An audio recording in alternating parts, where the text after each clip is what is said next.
Bienvenidos al Bibliófilo. Luego de la lectura de la obra de Galileo Galilei, donde defendía la obra de Copérnico, me animé a continuar con dicha obra. Entre otras cosas, me pareció muy curioso que esta obra está llena de tablas y de diagramas, lo que me hizo pensar en lo difícil que sería la imprenta de libros de este estilo, ya que los tipos están referenciados a imágenes que son muy particulares. Y en la introducción que se plantea, creo que habían editoriales especializadas o imprentas especializadas en este tipo de obras. Acompáñenme a conocer más de estas reflexiones que me generó la lectura de la obra sobre las revoluciones de Nicolás Copérnico.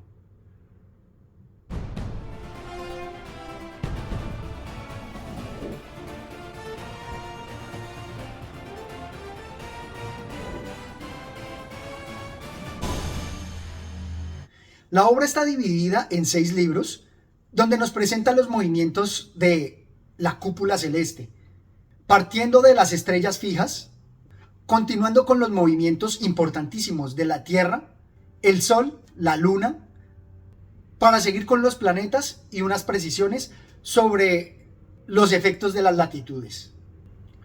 Tal como lo mencionaba Galileo Galilei, esta obra requiere bastantes conocimientos de matemáticas y no es una lectura que resultara sencilla porque hace uso de teorías de trigonometría y geodesia que no usamos con gran regularidad. Aún así, me embarqué en la lectura y resultó bastante provechoso para conocer de primera mano la obra del pensador y también para relacionarla con algunas otras obras que he leído. Dentro de las reflexiones que me genera es la importancia que él también destaca de los antiguos, de alguna manera mostrándonos como Hegel que las operaciones del espíritu tienen una dialéctica. Sin la contribución de los antiguos no se hubiera llegado a esta magnífica obra. Y él lo reconoce no solamente por las ideas que aportaron, sino también por las observaciones y que se conservan para poder utilizar dichos registros en la confrontación de la teoría. También me gustó encontrar varias ideas incipientes de lo que posteriormente desarrollaría Galileo y Newton, porque nos habla del movimiento acelerado de la gravedad, que al no hacerla exclusiva de la Tierra, como lo hacía Aristóteles, sino a cada planeta, nos empieza a mostrar rasgos de la gravedad que posteriormente enunciará Newton como una ley universal. La obra también me hizo pensar en las grandes dificultades que se presentaba para la astronomía, porque normalmente vemos el cielo, pero llegar a detallar todos los cambios que se dan e incluso conocer las estrellas, creo que es una magna obra que puede abrumarnos. Y cualquier experimentación que se hiciera con los cielos no resulta sencilla, no solamente por las grandes revoluciones que abarcan más de una vida, sino también por la gran dedicación y paciencia que requieren.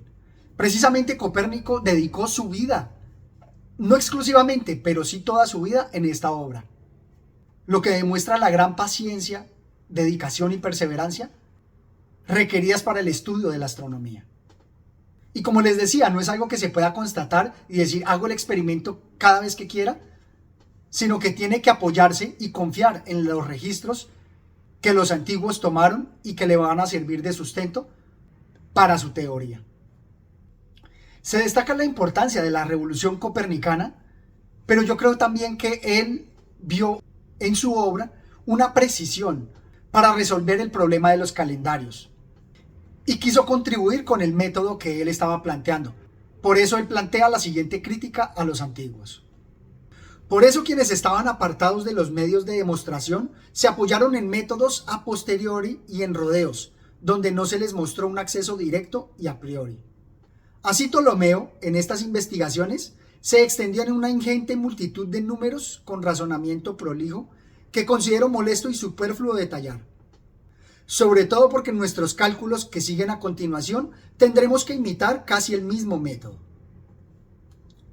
Me gusta porque a pesar de ser una revolución, no corta con toda la tradición, no es abrupto, nos muestra cómo la contribución de la humanidad al pensamiento se va dando sobre escalones, sobre todo lo acumulado por nuestros predecesores.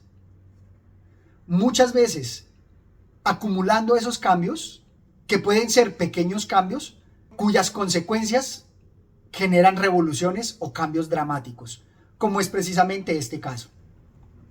En particular me gusta cómo él realiza un cambio de perspectiva, no solamente el más obvio, donde ya no deja el movimiento del cielo de forma geocéntrica, sino heliocéntrica, sino también porque inicia justamente con el primer libro al enmarcar la inmovilidad de las estrellas fijas y empezar a hacer los cálculos y la orientación a través de esas mismas, y no como se venía acostumbrando con los movimientos de la Tierra y la Luna.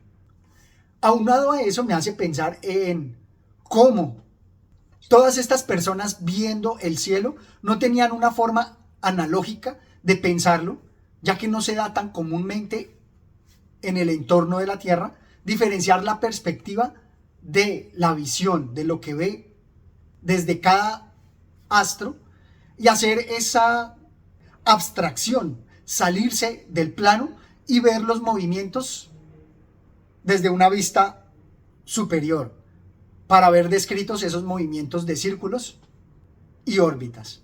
Por eso me gusta especialmente acá, donde nos dice que cada perspectiva puede dar cuenta de la descripción de los movimientos, donde no es tan fácil demostrar si se producen por una u otra causa. Y él mismo lo menciona, que pueden ser varias causas concomitantes.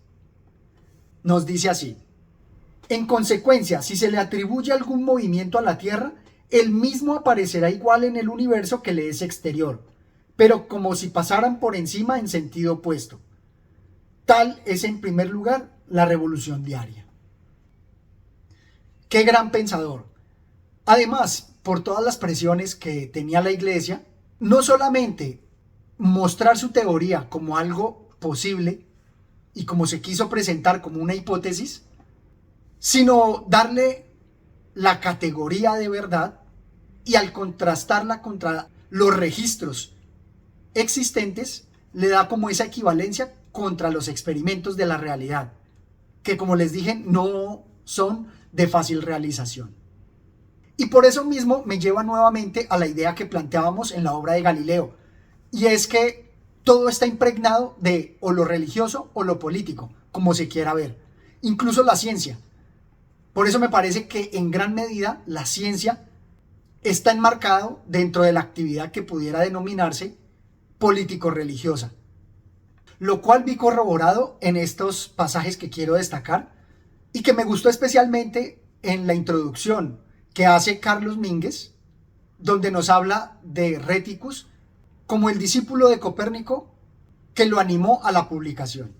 Nos dice así: el fragmento, por otra parte, puede significar una simple aportación de Reticus, que Copérnico permitiera en razón o de una digresión al uso humanista, o como ampliación de la validez de su teoría a otros campos que él no había abordado.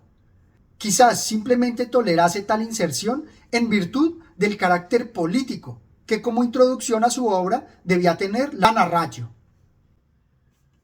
Y no solamente está aquí corroborada la idea que planteaba de la política dentro de la ciencia, sino también en la dedicatoria que él realiza de la obra al Papa Pablo III. En esta dedicatoria quiero resaltar 3 aspectos que me parecen fundamentales y que también están bosquejados en la obra de Galileo. Uno es evidentemente la prevención que hace Copérnico con respecto a la interpretación de las escrituras.